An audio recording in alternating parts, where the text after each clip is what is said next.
Evening, all come and join me on this sunny evening. It's actually summer, like summer has arrived, which means in the den it's roasting up here.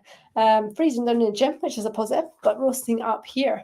But yeah, I want to share with you a travel lunch hack. I just finished up with my 4 day summer slim clients, and one of the questions was about traveling lunch, how to eat healthy, because we're celebrating their wins.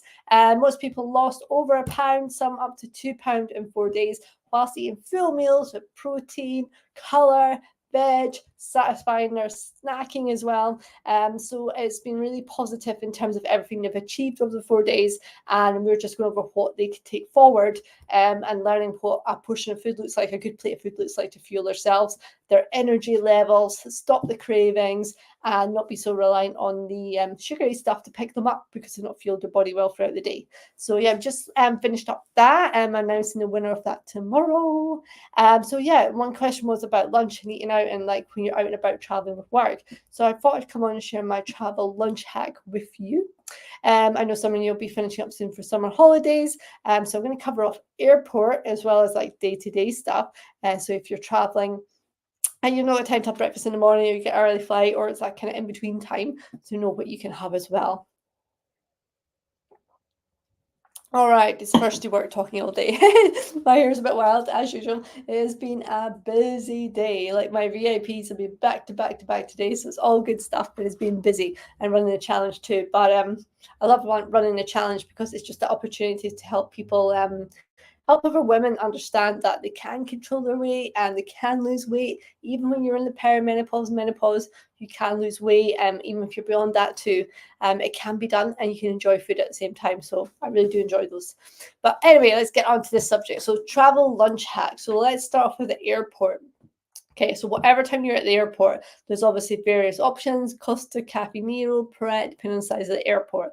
First up, avoid Costa. My pet hate is Costa. Costa's like the Diet Coke of the soft drink world, right? So Costa's like Diet Coke for me is they say, oh, people lose weight, they're not drinking as much calories, blah, blah, blah. Yeah, right, I get it. But then what happens is the correlation between people who drink Diet Coke also then go on to have loads of chocolate and crisps and sweet stuff. The same thing happens with coffee. For me, the Costa coffee is a gateway drug to the sweet stuff, the cakes, the biscuits. I've seen the correlation with all the hundreds of clients I've worked with. So for me, avoid Costa coffee because it's full of rubbish. But I get a skinny syrup. Well, yeah, maybe so. But even still, that is going to be a bad option for you if you're having coffee for breakfast and not actually eating breakfast.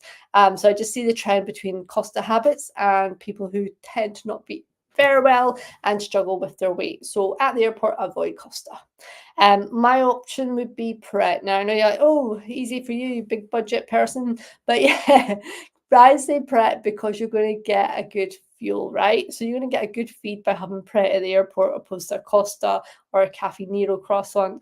Costa, Caffè Nero, I've got high calorific, low energy foods. So what I mean by that is you can have a croissant, you can have one of their sandwiches or one of the wraps, whatever it may be, and it's going to be highly calorific and give you low energy. So initially you'll get that buzz for it, but it's quite soon you'll be hungry, you'll have the munchies and want something else. Whereas Pret tends to be higher quality and it's stacked with protein too. So if you go for like a Pret roll and you get like the omelette and the bacon in the roll, the amount of egg, it's proper like omelette egg, and then you get like 3 big rounds of bacon on top. So it's really high quality, high protein. And that's why I'd always opt for Pret. And that's across their range. They also do a super fruit bowl. It tastes amazing. Again, it's not the cheapest, but you'll actually eat all the fruit opposed to buying the fruit and then having a bit and it's rock solid or it's really not tasty at all. And you end up chucking it.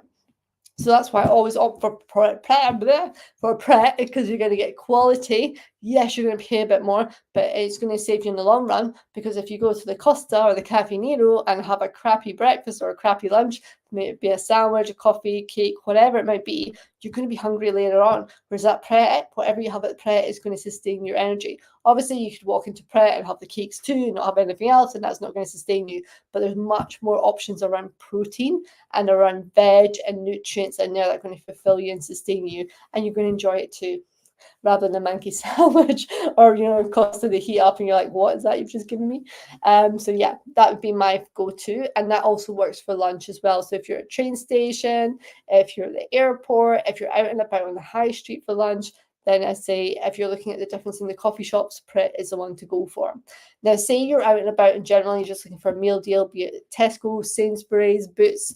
What I would say with these is avoid the meal deals if you can. Now, if you do find Boots is the only one to go for, again, look at what's the highest protein option. They are doing some, what are they called?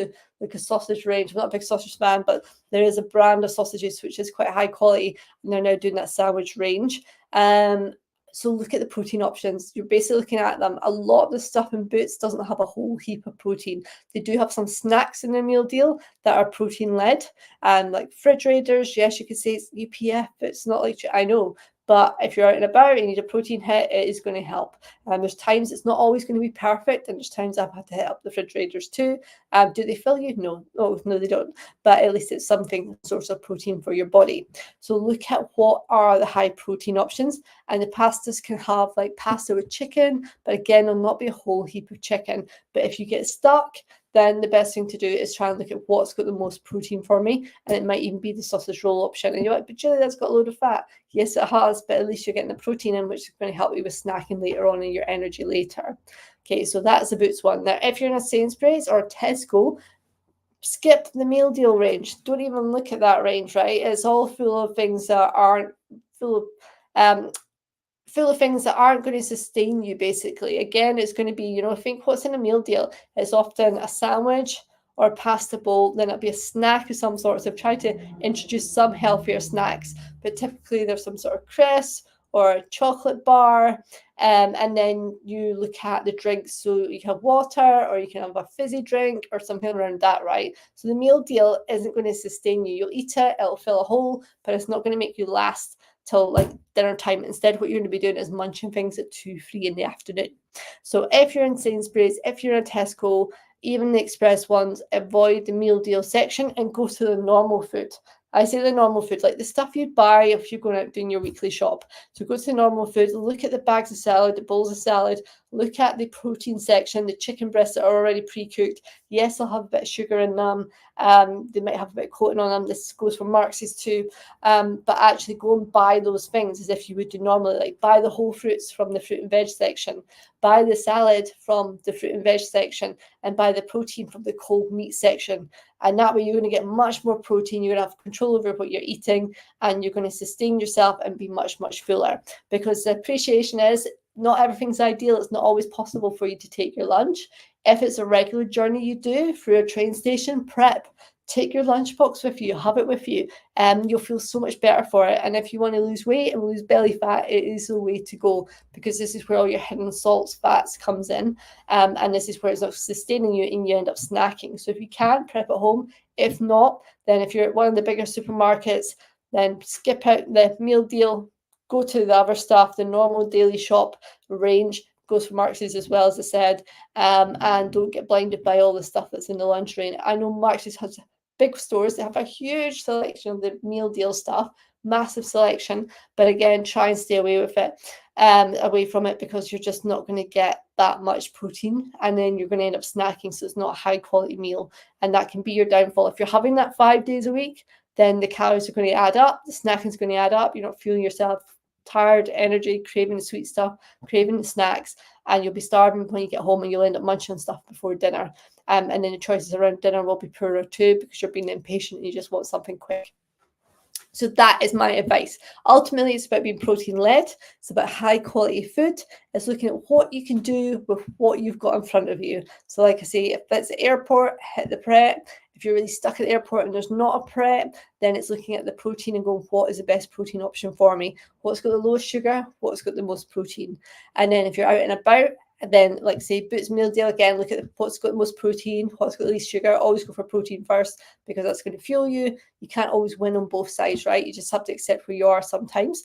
And then if you're at one of the bigger brand supermarkets, whether it be Sainsbury's, Tesco, Marx's, then go to the normal section, buy the salad, buy the whole fruit, and then go to the meat section, the cold meat section, whatever it may be, and buy the whole chicken breast rather than the slices of cold meat, I should say that, because that way you're going to get more value for money and you're going to be fuller rather than eating the highly processed cold meats. Get the whole chicken breast because then you know more of what you're eating. And of course, stay hydrated throughout. So that is my travel lunch hack. As again, it also applies for breakfast, lunch, and dinner. Let's be honest, across the piece. And if you're someone with a habit, I'm going to give you an extra tip because I'm always bringing more value. If you're someone who has a bit of a travel habit where at the railway station you always pop into Marks's and you buy yourself a juice or something like that, you feel like you've had a hard day, you're treating yourself. Take the money you spend, whether it be £3.25, £3.50, put it in a little self-care savings account. So when you're at the train station, stand outside the shop and actually transfer it into like a self-care savings account, that amount of money, and put it towards whether it's you want a massage, you want a spa day, maybe you want your nails done, something you've not done for yourself for ages, or maybe something even bigger than that. And it's just put the money in every time you stand outside the store. Put the money in as if you've done that purchase and have your bottle of water and get on your train and see that money add up. And then you'll be getting a massage, get your nails done, buy yourself flowers, whatever it may be. See it as your self-care fund. And not only will your waistline help, not only will it help your waistline, but it'll also impact your savings too. And it'll be beneficial all in all. All right, team, that is everything. Coach Julie here. Any questions, give me a shout and I will be back tomorrow. And enjoy the sunshine whilst we've got it, right?